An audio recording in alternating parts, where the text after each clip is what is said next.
Oscar Piastri's dream of a world championship took a brutal hit in Brazil. A single moment in turn 3, and everything changed. He was flying. Starting third, running just behind Norris, challenging Antonelli for P2 until his left front tire clipped a wet curb. Within seconds, the MCL39 was spinning into the barriers. And it wasn't just bad luck, it was physics, pure and ruthless. The telemetry tells the full story. A near-perfect lap ruined by aquaplaning on a soaked curb, a death trap that would claim not one, but 3 drivers.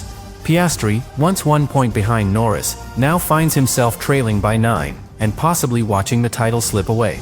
In this video, we break down every detail of Piastri's crash, the moment it happened, the science behind the spin, and what this devastating setback means for the title fight with 4 races to go. The crash wasn't just dramatic, it was devastating. Oscar Piastri had positioned himself perfectly in the sprint. He qualified ahead of Sergio Perez. He was running with clean air. He was poised to fight for a top 3 finish. But on lap 2, in a single blink of racing, his Brazilian Grand Prix unraveled completely. Coming out of turn 2, as he approached the sweeping left of turn 3, Piastri's MCL39 touched the outside curb. The surface was still damp, not from visible rain, but from overnight moisture and poor drainage. And this wasn't just any curb. It was the painted, flat section just millimeters from the racing line. His front left tire hit it at the exact wrong moment with just enough lateral load to unbalance the car. The rear snapped instantly. No chance to save it. The telemetry shows a sudden 37% drop in rear tire grip and a corresponding spike in yaw angle far too steep to recover. This wasn't driver error. It was miscalculated risk in unpredictable conditions. The curb offered no grip, but there was no visual cue to warn the drivers. By the time the steering correction came, the car had already rotated beyond saving. At 230 km per hour, Piastri was a passenger. The crash into the barriers was violent but not dangerous. Oscar climbed out unhurt, but the damage to his title bid was immediate. He scored 0 points. Meanwhile, Lando Norris, his teammate and closest rival, finished the sprint in third and added 6 crucial points to his tally. That moved Norris 9 points clear in the standings, a huge shift with only 4 races remaining. This isn't just about one mistake. It's about momentum. Piastri had been closing in on Norris for weeks, out-qualifying him in key sessions, and challenging the pecking order at McLaren. Now, with one moment of bad luck on a cold curb, the narrative has flipped. Norris has the upper hand not just in points, but psychologically. And in a title fight this close, every mental edge counts. What hurts more is how unnecessary it all felt. The car was fast. The pace was there. The fight was on.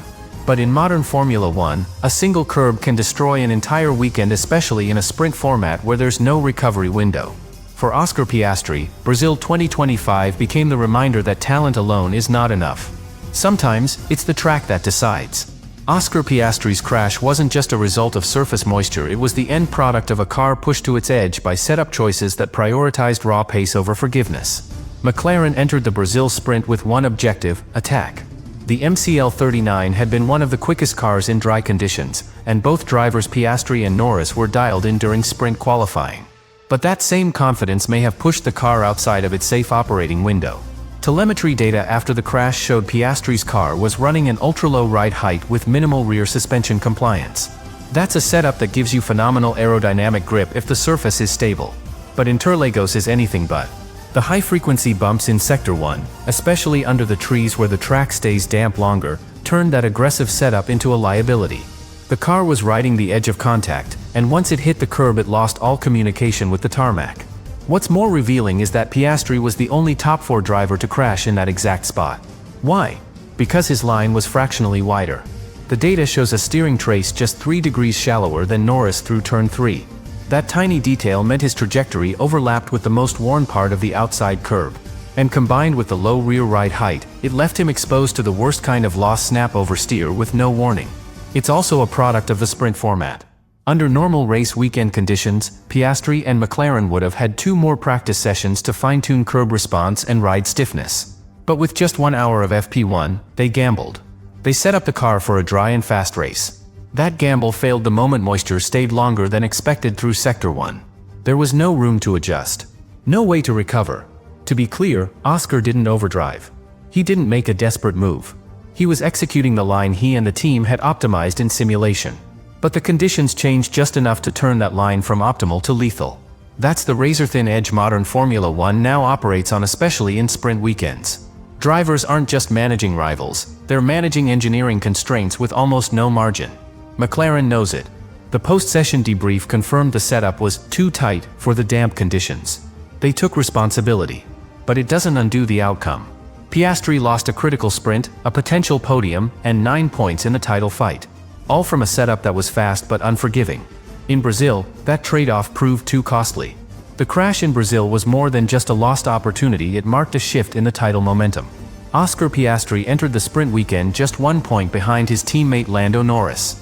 The narrative was sharp, two McLaren drivers locked in a respectful, but fierce, internal battle for supremacy.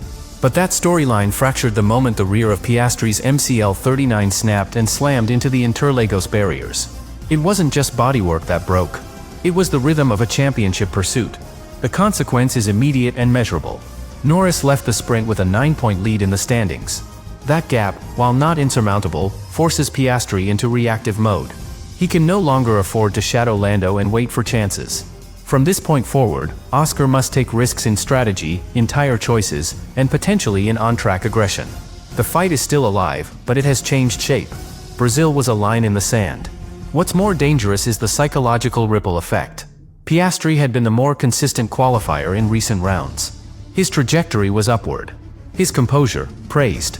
But a crash like this, especially one that wasn't fully his fault, can shake confidence. Not because of self-doubt, but because it exposes how little control even elite drivers sometimes have. Managing that mentally is part of being a champion. Brazil becomes a test of resilience, not just speed. From McLaren's side, there's a responsibility to respond with clarity. The team has to provide Piastri a car that's not just fast, but predictable. Setup gambles must be minimized in these final 4 rounds. They must ensure that both drivers operate from equal technical footing. Because if Oscar senses that decisions are leaning toward Norris even unintentionally, it could fracture the internal balance that's fueled McLaren's strongest season in a decade. The forecast? Piastri will fight back. He always does. He's not a driver who dwells. He resets. He studies. He sharpens.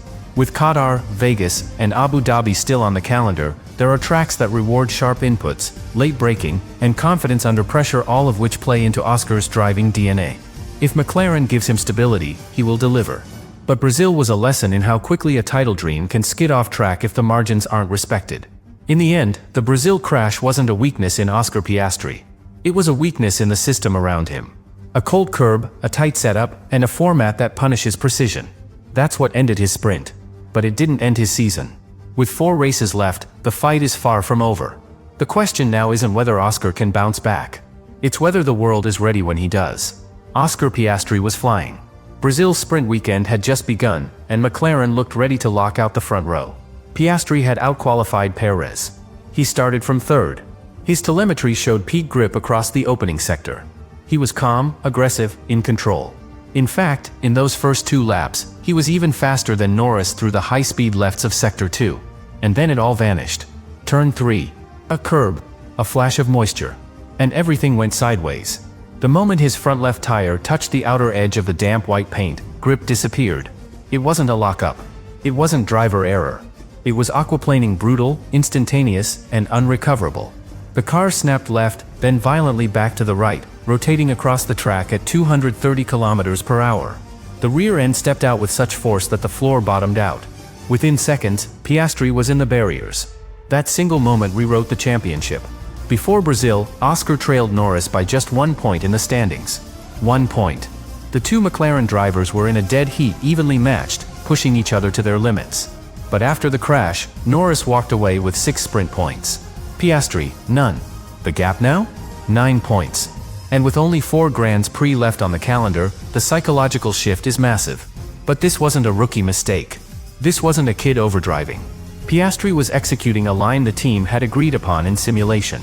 His inputs were precise. His telemetry showed no panic. He was managing the damp patches, balancing load, staying within the tire window. What failed wasn't the driver, it was the combination of risk and environment. Low ride height, narrow setup window, a track surface that changed corner to corner. In modern Formula One, that's enough to end a race. What's more devastating is the opportunity cost. Piastri had the pace to finish ahead of Norris. He had fresher tires. His car was balanced through Sector 1.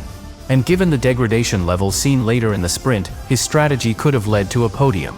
Instead, he left with a broken rear wing, a destroyed diffuser, and a painful reminder that in Formula One, perfection isn't enough.